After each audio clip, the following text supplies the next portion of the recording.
He raised his hands, and they all stood up at once.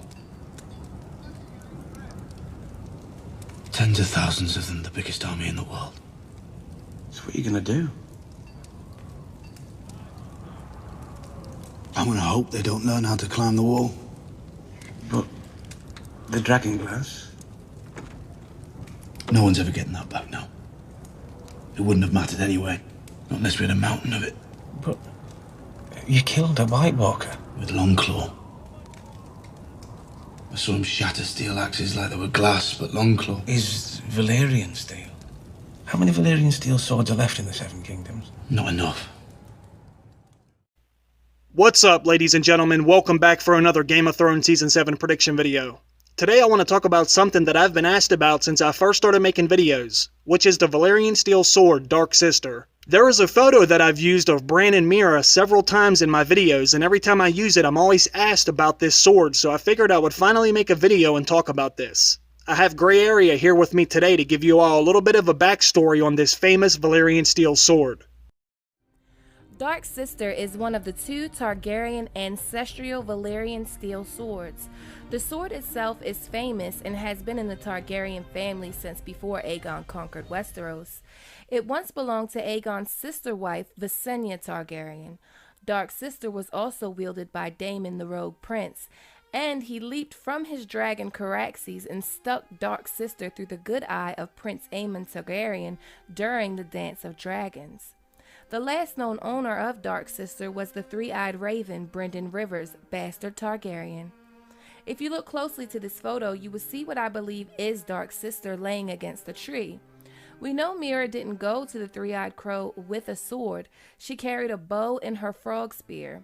You're absolutely right. Bloodraven was the last person known to be in possession of this Valyrian steel sword, and he has most likely had it in the cave with him this entire time. When Bran and Meera first arrived right outside the cave, they were attacked by some skeleton-looking whites, and after fighting them for a few minutes, Hodor picked up Bran and ran inside the cave. When he did this, neither one of them was carrying a sword, and neither was Meera when she ran inside. The only thing we saw in her hands at the time was the dagger that she used to give Jojen a quick death since he was badly injured. They spent a significant amount of time at the Three-Eyed Raven's cave while Bran was in training. Eventually, Bran went wandering into a green dream by himself, and that's when he was touched by the Night King, which then allowed the Night King to track Bran down. The Mark also allowed the Night King to enter the cave that once had a magical fortress to keep him out. The Night King and his army showed up at the cave, and that's when the Night King tested its magical protection, which was now gone. When Meera ran into the cave, she grabbed the sword that was laying against the wall next to a bunch of dragon glass spears. She ended up taking this sword with her when they fled the cave. It's the same sword we see in this photo while they are with Benjen Stark. And I know some of you may be thinking it's not a beautiful looking sword like some of the other Valyrian steel swords that we've seen. But you have to keep in mind, this sword would have been in the Three-Eyed Raven's dark and dirty cave for decades. They may have even foreshadowed the introduction of this sword all the way back in Season 2. Rhaenys rode Meraxus. Visenya rode Vhagar. I'm sure I knew that when I was a boy. Visenya Targaryen was a great warrior. She had a Valyrian steel sword she called Dark Sister. She's a heroine of yours, I take it. Are most girls more interested in the pretty maidens from the songs? Jonquil, flowers in her hair? Most girls are idiots. You remind me of my daughter. Where did you learn all this stuff about Visenya and her Valyrian steel sword?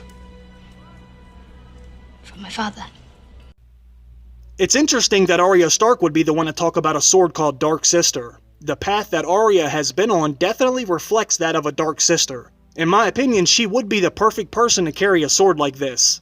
In fact, when I first thought this could be that Valyrian steel sword, I imagined that Arya Stark would end up being the one to wield it.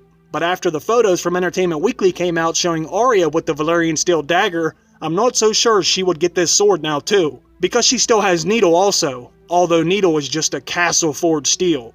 But this is the perfect time to introduce this sword now that they are bringing all the other ones back into play.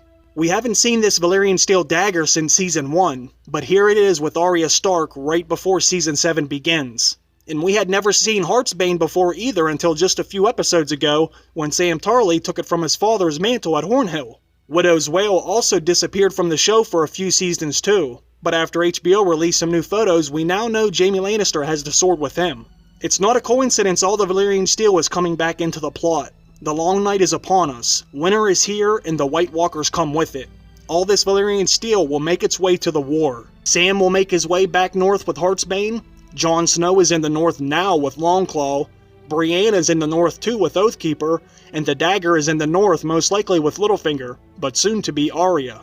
I even think Jaime Lannister will eventually make his way north too with Widow's Wail. And now we have Dark Sister, the famous sword of House Targaryen. Do you remember what Benjen said to Bran and Mira right before he left them? You must learn to control it before the Night King comes. He will find his way to the world of men. And when he does, you will be there waiting for him. And you will be ready. Bran and Mira may get south of the Wall, but they will meet the Night King and the White Walkers again. And when they do, they are going to need protection. They need a Valyrian steel sword, so this is definitely the perfect time to introduce this Valyrian steel sword, because without it, Mira Reed does not stand a chance of protecting Bran any longer. With the War for the Dawn on the horizon, Westeros will need all the dragonglass and Valyrian steel swords they can get their hands on. And who knows, maybe Arya Stark does end up with the sword that she was always so very fond of. Dark Sister does fit her identity very well in my opinion. But what do you all think? Do you believe that this is the Valyrian steel sword Dark Sister? And if you do, who do you think will be the one to wield it in the wars to come? Who would you like to see carry this into battle? Let me know your thoughts on this. Thanks for stopping by and watching the video. I appreciate you taking the time out of your day to check it out. Don't forget to subscribe to GreyArea's channel. She makes a bunch of great content over there that I think you will enjoy. Thank you to all my Patreon supporters also. I love you all, and I'll see you down below. Bye.